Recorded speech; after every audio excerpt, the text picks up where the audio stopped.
Hey guys, Mars Thinking here, bringing another Dragon Ball Z Dokkan battle video. And so earlier, of course, we saw the animations for LR Beast Gohan and Gamma 1 and 2 coming out for part 2 of the anniversary. Let me know what you guys think of the animations and everything down below. We do have the translations now from Goresh for the 2 units, so I'm just going to run through them very quickly here, and you guys give me your thoughts down below. I have not looked at them. I literally saw that the translations have been posted, and now I'm recording, so I have not read what they do at all.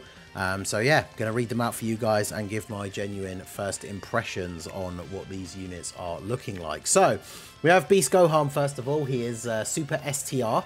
Obviously this is pretty zoomed out on the screen, so it all fits in, but I'm gonna read it out to you guys anyway.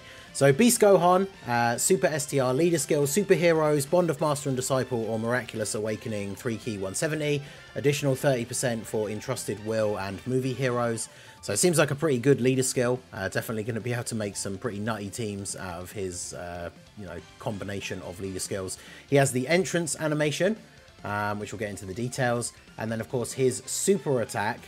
His 12 key is called the Murderous Demon Flash. Greatly raise attack for 1 turn, raise defense for 1 turn, cause colossal damage. And then the 18 key is called the Ravaging Lightning Wave. That's pretty cool. It's like the that's the one that's like the tech Super Saiyan 2 Gohan. Greatly raise attack, raises defense for 4 turns, does mega colossal damage to the enemy. Then his unit super, of course, is the Master and Student Special Beam Cannon. Activates when an ally whose name includes Piccolo, but not Demon King, or so not Boo Piccolo or Demon King Piccolo. I'm assuming Piccolo Jr. as well, but we'll see. Attacking in the same turn and key is 18 or higher, so obviously it is the 18 key super. It greatly raises attack, raises defense for 4 turns, does mega colossal damage, and then it raises allies' chance to perform a crit by 20% for 1 turn and disables the enemy action. So not only does it have an action break, but it also gives allies extra crit chance, so that is really, really good. And of course, any turn he's with a Piccolo, you're getting that like every turn, right? So very, very good. And then his passive, the Beast Unleashed. So the entrance animation seems to have no restriction. Key plus 8, chance to crit and damage reduction 40% for 5 turns. Then he gets key 3, attack and defense 250%, and he has guard. Okay. Additional 50% attack when attacking and gain additional chance to crit 20% when key is 24. Gain an additional 80% defense and 20% damage reduction when key is 24 and receiving an attack. So he's going to get an 80% defense bump on top of 250 and have 60% damage reduction when receiving the first attack. Gets 1 key extra per key sphere, gets an additional super attack and all allies key 3 for the turn after receiving an attack, or other than this character. That's interesting. He's picked up the Orange Piccolo ability, right? And it's 3 key instead of 2. So clearly he's going to be a super good partner for the LR Ultimate Gohan, right? Who can sit next to him, get a bunch of links, get 3 key when this guy gets hit. Key plus 1 per attack received up to a max of 5. Gain an additional attack and chance to perform a crit 20% per attack received during the turn. Jeez, okay. That doesn't have a cap. So if there's a turn where you get like 5 hits in slot 1, he gets an extra 100% attack and 100% crit chance, which is pretty crazy.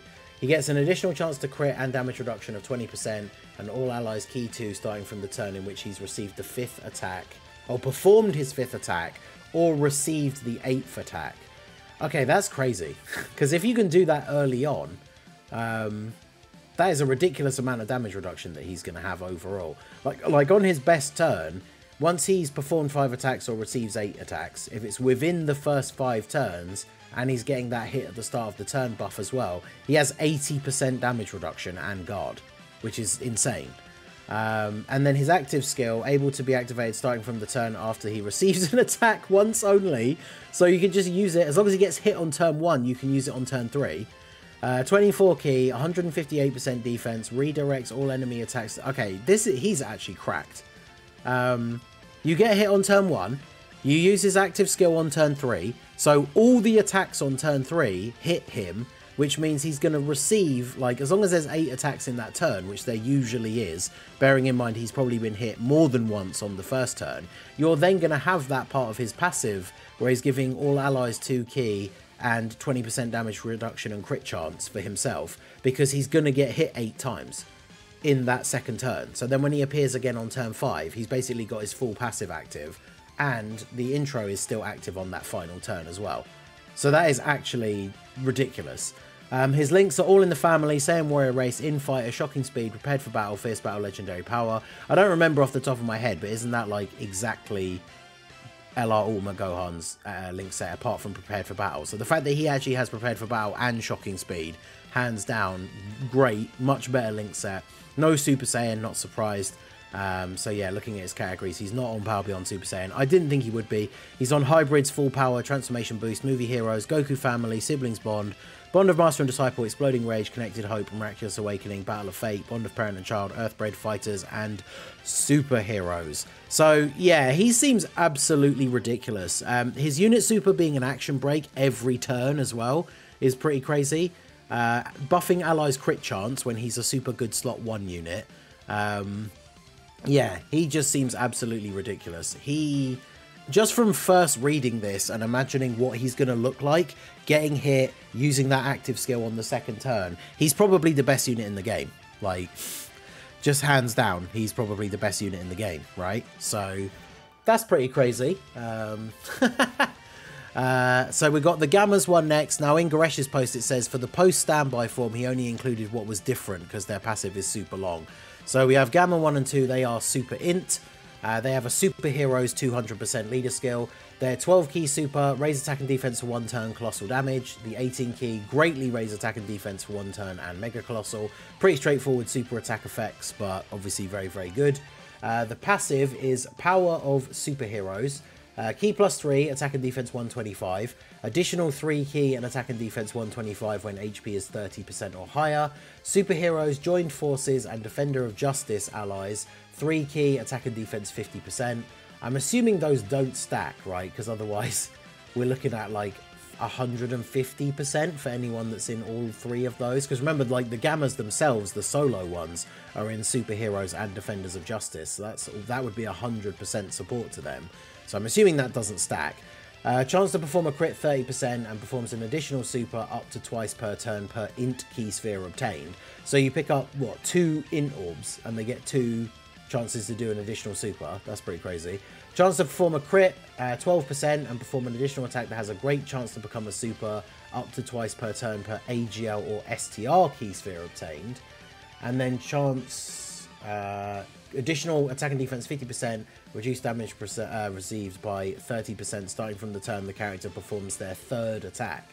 So if you're getting AGL or STR orbs with them in the first turn, or you're getting the multiple int orbs in the first turn, chances are they will have performed 3 attacks in the first turn. So then they get additional 50% attack and defense and 30% damage reduction for the rest of the battle, which is pretty good.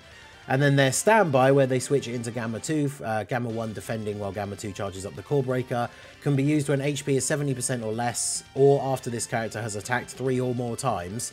So again, potentially literally from the second turn, for both the actives for these 2 LRs. That is insane. They enter standby mode for 4 turns, gain 1 charge count for each ally attack performed. So then their links are Android Assault, Red Ribbon Army, Shocking Speed, Hero of Justice, Signature Pose, Fierce Battle, Legendary Power. So yeah, just as I expected, right? It's the link that they each didn't share, which was Cold Judgment for Gamma 1 and the Innocence for Gamma 2 is the one that's been ditched to give them Legendary Power. That makes sense. They're on Androids, Movie Heroes, Joined Forces, Superheroes, Artificial Life Forms, Worthy Rivals, Special Pose, Defender of Justice, Accelerated Battle, Entrusted Will, All Out Struggle, Connected Hope, Final Trump Card, and Full Power, and Battle of Fate, because of course they fight Cellmax as well. So then their standby, the 12 key super is raise attack and defense for 1 turn, colossal damage. The 18 key greatly raise attack and defense for 1 turn, mega colossal, and raises super class allies defense by 50% for 1 turn, which is pretty ridiculous. And then the finisher is the do or die full energy release, or as we know it, the Core Breaker, can be used when charge count is, it's 1 or more, so you literally can't not get it, basically. Temporarily raise attack by 100% per charge count and causes super ultimate damage, stuns the enemy for 1 turn and exchanges with Gamma 1. So yeah, post standby it is just Gamma 1. That's what I expected. Okay.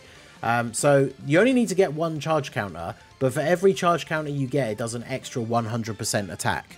So in the turns you take it to build up, if your team's doing a whole bunch of additionals, you could build that up to being such a ridiculously hard-hitting attack that would actually be crazy. And then the passive is key 6, attack and defense 250, damage reduction of 50%, additional attack and defense 50% when attacking, superheroes join forces or defenders of justice allies 3 key attack and defense 50%, chance to crit 30%, performs an additional super per int key sphere obtained up to twice. Oh, it's like guaranteed. They just do an additional super per int key sphere. And then chance to crit 12% and perform an additional attack that has a great chance to become a super per AGL or STR key sphere. That's pretty crazy, especially when they're building up this charge mode by doing additionals. And then when you post standby into Gamma 1, his 18 key becomes greatly raised attack and defense, mega colossal, and increased superclass allies defense by 50% for 2 turns. So post exchange, he's a multi-turn defense buffer. And he has 3 key attack and defense 150 and 15% damage reduction. Gets an extra 150% attack and defense and 15% damage reduction if HP is 30% or more. Then he gets an additional attack and defense 50% when attacking. Still gives all the 3 categories, superheroes, joint forces, defenders of justice, 3 key and 50% support. Additional super attack, changes AGL key spheres to int. Gain a chance to perform a crit 20%, max of 100, and reduce damage received by an additional 10 per int or STR. And the damage reduction extra is a max of 50. So he can get up to, what, 80% damage reduction if you pick up 5 int or STR key spheres. So these guys seem absolutely ridiculous. So turn 1, you have them there, you get some orbs, ideally a couple of int orbs, then they attack 3 times. Then on the next turn, you can go into the standby and start charging the special attack. Every unit on your team, each attack they do puts the charge counter up by 1.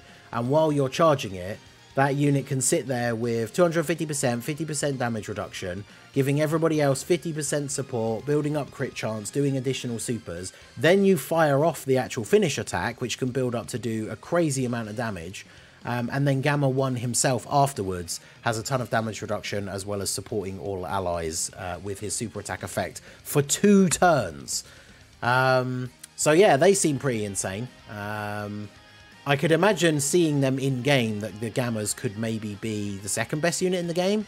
Like, reading it on paper, are they better than Gogeta and Broly? I mean, they certainly seem better defensively, maybe not offensively, especially when we consider how much Broly can do.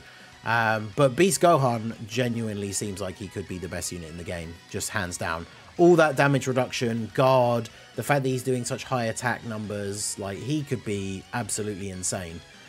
So yeah, we'll wait and see. When we get a data download on JP, obviously I will get the private server showcases done for them as soon as possible. Let me know what you guys think down below in the comment section, but 100% I think these guys are the Beast Gohan at least is the best unit in the game.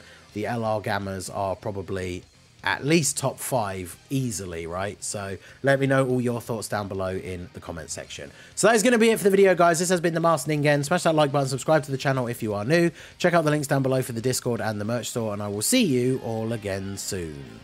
Have a good one.